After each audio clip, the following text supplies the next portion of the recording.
جسے سن کر بہت خوشی ہوتی ہے، لیکن وزیر اعظم صاحب، ریاست مدینہ کا آغاز تو غربت کے خاتمے کے لیے کیا گیا تھا۔ نبی کریم صلی اللہ علیہ وسلم نے غربت کے غریب مہاجرین کو امیر انصاری کا بھائی بنایا، جس سے غریب پہ بوجھ آنے کی بجائے امیروں کے وسائل غریبوں میں تقسیم ہوئے۔ لیکن آج آپ کے 3 سالہ دور اقتدار میں مہنگائی کا دن آپے سے باہر ہو چکا ہے۔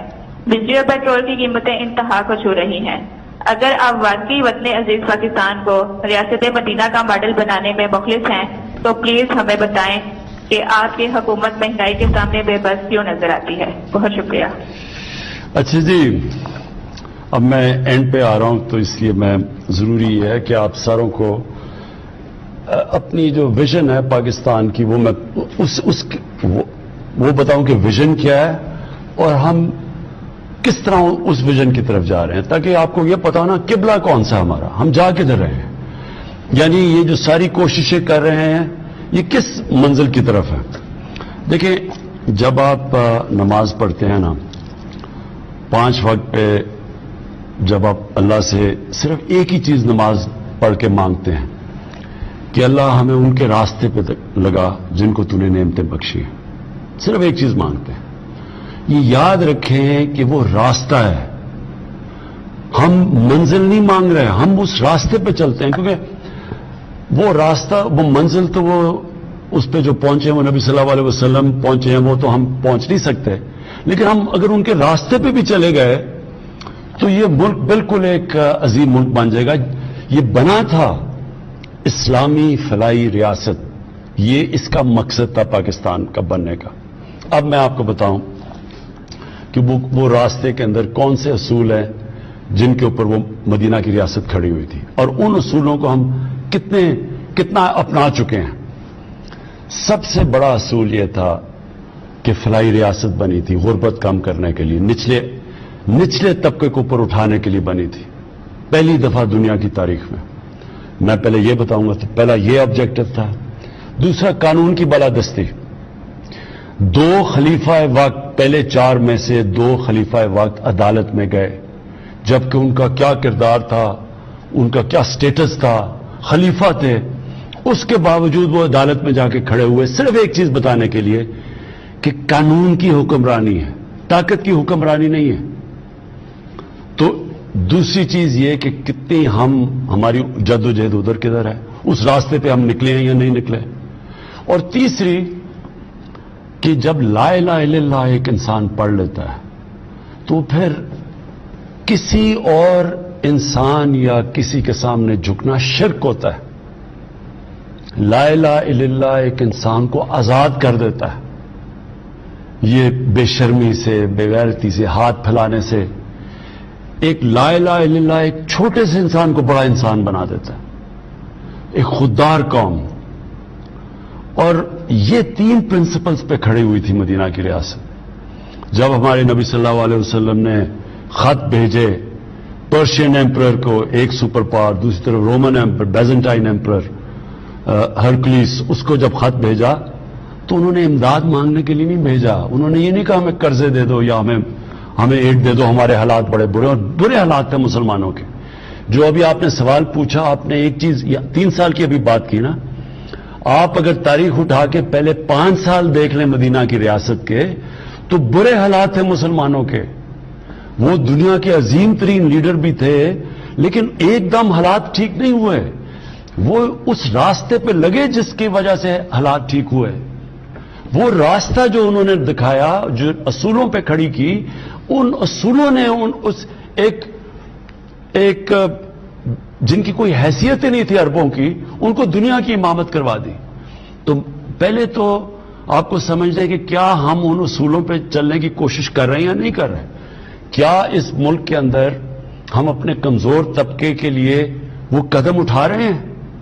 کبھی پاکستان میں کسی نے سوچا تھا کہ ہیلتھ کارڈ جن صوبوں میں ہماری حکومت ہے، پختونخوا، پنجاب، آزاد کشمیر میں اب، اور گلگت بلتستان، ان سارے صوبوں میں جدھر ہماری حکومت ہے وہاں پوری طرح ہم ہر شہری کو ہیلتھ کارڈ دے رہے ہیں، ہیلتھ انشورنس۔ یہ اتنی بڑی چینج ہے کہ کوئی سوچ، یہ ہمارے سے امیر ترین ملکوں کے اندر بھی یہ سہولت نہیں ہے. یعنی ایک خاندان کے پاس ہیلتھ انشورنس 10 لاکھ روپے تک اس خاندان میں اپنا علاج کروا سکتے ہیں. یہ ایک انقلاب ہے. یہ ابھی تک لوگوں کو پوری طرح پتہ نہیں چلا کہ یہ کتنا بڑا ہم نے قدم اٹھایا ہے. تو یہ اسی طرف جا رہے ہیں فلاحی ریاست پہ. پھر پناہ گاہ، ہم نے جو پناہ گاہ بنا رہے ہیں یہ غریب مزدوروں کے لیے، جو بیچارہ سارا دن محنت کرتا ہے، وہ ہم چاہتے ہیں کہ وہ اس کو کھانا پینا بھی وہاں ملے، سوئے بھی وہاں، نہائے دھوئے بھی وہاں، مزدوری کرے، اور جو مزدوری سے پیسہ اٹھائے اپنی بیوی بچوں کو بھیج سکے. یہ پناہ گاہ میں ابھی ہم اضافہ کر رہے ہیں. میں ابھی آپ کو بتا دوں کہ ہم نے ابھی تک کتنی پناہ گاہ بنا چکے ہیں آپ کے پاس. ہم اب تک 22 پناہ گاہ بنا چکے ہیں شہروں کے اندر، اور 11 اور بننے والی ہیں. اور انشاءاللہ یہ ہم پھر پھیلاتے جائیں گے جدھر جدھر مزدور کام کرتے ہیں ان کے لیے رہنے کے لیے. یہ میں سمجھتا ہوں کہ اگر ہمیں جانے تک، اگر ہم ابھی 33 ہماری بنیں گی، اگر ہم یہ سارے شہروں کے اندر جدھر مزدور کام کرتے ہیں وہاں اگر ہم پناہ گاہ بنا گئے، میں اس کو اپنی بہت بڑی اچیومنٹ سمجھوں گا. کیونکہ امیر ملکوں کے اندر بھی ایسا نہیں ہے. وہاں بھی اب امریکہ کے اندر بھی سڑکوں پہ رات کئی جگہ ان کے پاس چھت نہیں ہوتی، سوتے ہیں، جو سب سے دنیا کا امیر ملک ہے. میں یہ چاہتا ہوں کہ پاکستان میں کبھی نہ ہو کہ ہمارے لوگ، ہمارا مزدور بیچارہ سڑکوں پہ سوئے. تو اس کے لیے پناہ گاہ بنا رہے ہیں. پھر ہم ایک بھوکا نہ سوئے. ہم ابھی اپنے بسز شروع کی ہیں، اور ان کا ابھی تک ہمارے 12 بسز ہیں. یہ پھرتی ہیں، یہ 4 شہروں کے اندر ابھی ہم لے کے آئے ہیں. یہ ٹرک ہیں، کیونکہ ایکسپیریمنٹ ابھی کر رہے ہیں کہ پہلے ہم نے تھوڑے سے پناہ گاہ بنائے، ان کو پھر ہم نے بہتر کیا، ان کی سٹینڈرڈ، ان کے SOPs بنائے. اب ہم ان کو پھیلائیں گے. اسی طرح ہم نے پہلے ایکسپیریمنٹ کیا، ہماری بس جاتی ہے غریب علاقوں میں، لوگوں کو کھانا دیتی ہے. اب ہم یہ بسز بڑھاتے جائیں گے. ابھی ہمارے پاس 12 بسز ہیں. ہمارا ہے کہ اگلے 6 مہینے میں 50 ٹرک ہمارے جائیں غریب علاقوں کے اندر، اور انشاءاللہ اس کو مزید بڑھاتے جائیں گے. اچھا جی، اس کے علاوہ جو اب ہم کرنے جا رہے ہیں وہ ہے کامیاب پاکستان. اب یہ میرا سب سے بڑا پروگرام آنے والا ہے. کامیاب پاکستان کے اندر کیا ہوگا کہ جتنے 40% جو ہمارے خاندان ہیں جو نچلے طبقے میں ہیں، ان کے لیے ایک گھر کے اندر ایک کو ٹیکنیکل ایجوکیشن ملے گا، سارے گھر کو ہیلتھ کارڈ ملے گا تاکہ وہ ان کا علاج ہو جائے. ایک ہم ان کو مائکرو فائنانس سے اپنا گھر بنا کے ان کو قرضہ لے کے دے رہے ہیں.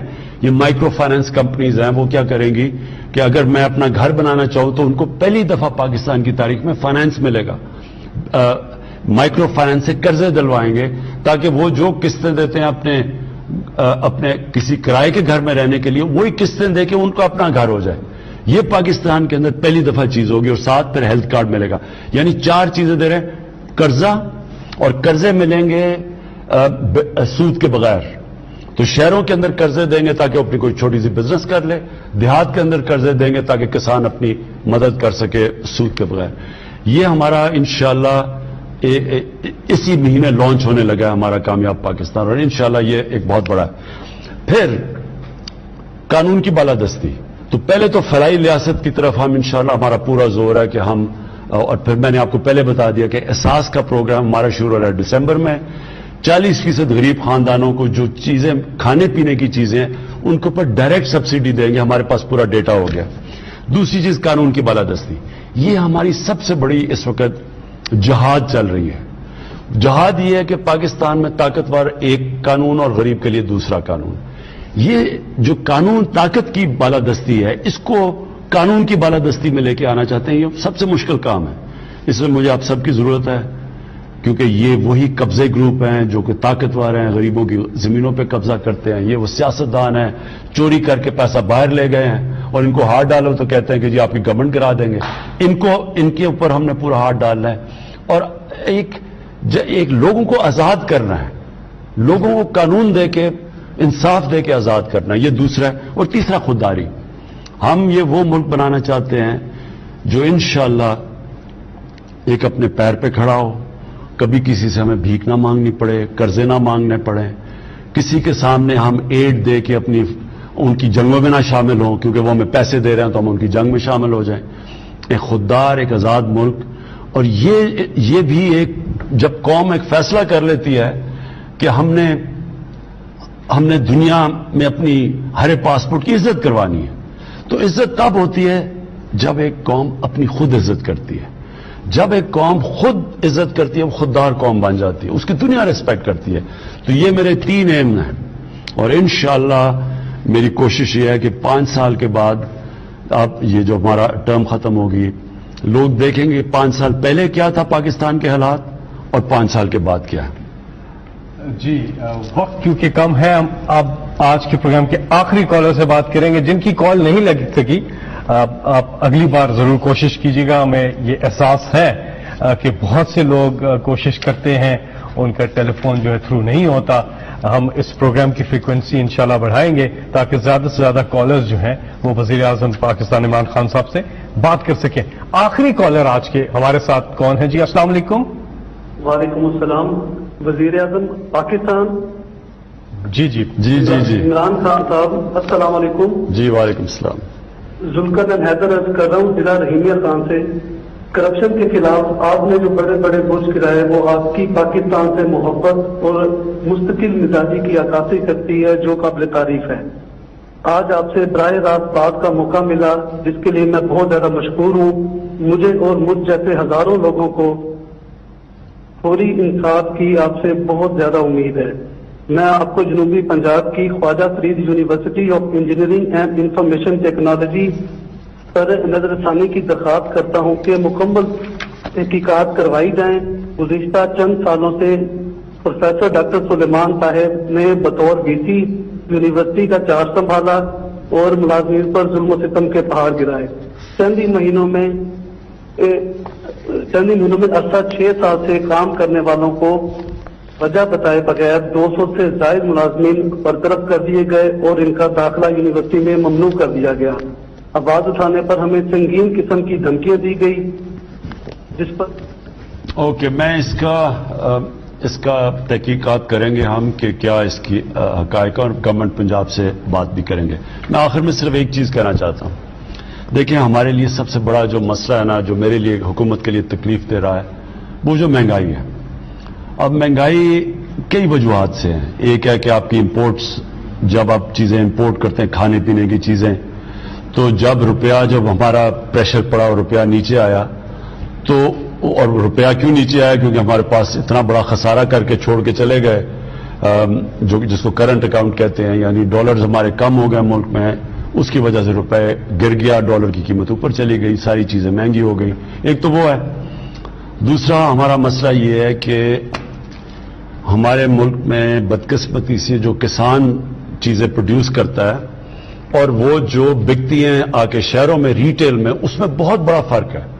اب اس کو ہم کم کرنے کے لیے، تاکہ کسان کو بھی زیادہ پیسہ ملے اور لوگوں کے لیے بھی سستی چیزیں، اس کے لیے ہم سٹوریج 800 نئی سٹوریج بنا رہے ہیں. کیونکہ کسان کے پاس اگر سٹوریج ہو جائے تو پھر اس کو جلدی جلدی اپنا سامان نہیں بیچنا پڑتا، اور پھر اس کو اگر ہم کریڈٹ دے دیں، کسان کارڈ لے کے آ رہے ہیں تاکہ اس کے پاس قرضہ بھی آ جائے، تاکہ وہ آرتی کے پاس نہ جائے اور پھر اس کی بھی چیز مہنگی بکے اور لوگوں کے لیے بھی سستی ہو. تو اس کے اوپر ہم پورا کام کر رہے ہیں. لیکن میں اس کے باوجود آپ کو کہنا چاہتا ہوں، یہ میرے پاس ٹیبل ہے، دنیا میں جتنے بھی ملک ہیں آج اس کی پوری لسٹ میرے پاس ہے. اس میں آپ یقین کریں کہ آج جو سب سے سستا ملک دنیا میں وہ کون سا ملک ہے؟ وہ آپ کا پاکستان ہے. اس وقت ہمارا ملک دنیا میں سب سے سستا ہے رہنے کے لیے. ہمارے سے اوپر ہے افغانستان، پھر ہندوستان، پھر سیریا، پھر ٹونیزیا، ازبکستان، وینزویلا. یعنی ہم ان سارے ملکوں میں سے، یہ پوری میری لسٹ ہے، ان میں سے آج بھی پاکستان سب سے سستا ہے. پٹرول بدقسمتی سے لوگ ہمیں قیمت بڑھانی پڑتی ہے. قیمت کیوں بڑھانی پڑتی ہے؟ کیونکہ باہر تیل بڑی تیزی سے مہنگا ہو گیا. پتہ نہیں کتنا 6 مہینے میں کدھر سے کدھر پہنچ گئے تیل. 47% بڑھا ہے تیل دنیا میں. تو ہم کیونکہ امپورٹ کرتے ہیں تو ہمیں بھی بڑھانا پڑتا ہے. تو دنیا میں 47% بڑھا ہے، پاکستان میں 11% بڑھا ہے صرف. آج سارے ملکوں میں سے جدھر جو تیل امپورٹ کرتے ہیں سب سے سستا پیٹرول اور ڈیزل پاکستان میں ہے. صرف جو 27 ملک جنہوں میں ہمارے سے زیادہ سستا ہے وہ خود ان کے ملک میں تیل ہے, ان کو امپورٹ نہیں کرنا پڑتا. تو جو امپورٹ کرتے ہیں ملک جس طرح پاکستان ہے, ہم دنیا میں آج سب سے سستا پیٹرول اور ڈیزل ہمارے ملک میں. کہنے کی یہ کوشش کر رہا ہوں کہ ہم جدوجہد کر رہے ہیں قیمتیں نیچے لانے کے لیے. یعنی ہمارا سارا وقت ہر ہفتے میٹنگ ہوتی ہے کہ کیسے ہم نے روکنا ہے, لوگوں کے لیے آسانیاں پیدا کرنی ہے. اور آخری بات یہ کہنا چاہتا ہوں کہ جو تنخواہ دار طبقہ ہے اس کو تو واقعی ہٹ ہوئی ہے کہ اگر آپ کی تنخواہیں ہیں تو جب چیزیں اوپر گئی ہیں, تنخواہ دار طبقے کے لیے مشکل وقت ہے, اور ان کے لیے ہم نے بھی سیلری ان کی انکریز کی ہے, بڑھائی ہے اس باری. لیکن جو باقی کسان ہیں دیہات میں, ادھر تو 1100 ارب روپیہ پہلی دفعہ مزید اضافی کسانوں کے پاس کیا ہے. کبھی پاکستان کی تاریخ میں اتنا زیادہ پیسہ کسانوں کے پاس نہیں گیا, کیونکہ کبھی گندم کی یہ ریٹ نہیں ملی, کبھی گنے کا یہ ریٹ نہیں ملا, کبھی مکئی کا یہ ریٹ نہیں ملا. تو یہ جو ریٹ جو اضافی پیسہ گیا ہے, ایک تو وہاں ان کے انکم بڑھی ہے. دوسرا, اس وقت انڈسٹری کے اندر جس طرح کا اس وقت پیسہ ٹیکسٹائل انڈسٹری میں بن رہا ہے یا انڈسٹریز بنا رہی ہیں, مجھے لوگوں نے کہا کہ انہوں نے کبھی اتنا زیادہ پیسہ نہیں بنایا. اور کنسٹرکشن کے اندر جس طرح کی اس وقت آج پیسہ بن رہا ہے کنسٹرکشن کے اندر, جو آج زمین کی قیمتیں چلی گئی ہیں پلاٹس کی اور گھروں کی, یہ بھی کبھی کسی کے پاس اتنا پیسہ نہیں آیا. تو میں صرف ریکویسٹ کروں گا کہ جو انڈسٹری والے ہیں, آپ اپنے جو مزدور ہیں ان کی آپ زیادہ تنخواہیں بڑھائیں, کیونکہ جب آپ کو اتنا فائدہ ہوا ہے تو ان کو بھی فائدہ کروائیں جو مزدوروں کو ہے. لیکن جو سیلریڈ لوگ ہیں, مجھے پتہ ہے آپ کی مشکلات ہیں, انشاءاللہ جس طرح ہمارا اب ٹیکس بڑھتا جا رہا ہے, ہماری آمدنی بڑھتی جا رہی ہے. آپ کو پتہ ہے ہم نے اس باری سب سے زیادہ پاکستان کی تاریخ میں ابھی ٹیکس اکٹھا کیا ہے, اور انشاءاللہ جو ہم FBR میں اب اور اصلاحات کر رہے ہیں, آٹومیشن لے کے آ رہے ہیں, تو ہماری آمدنی اور بڑھتی جائے گی.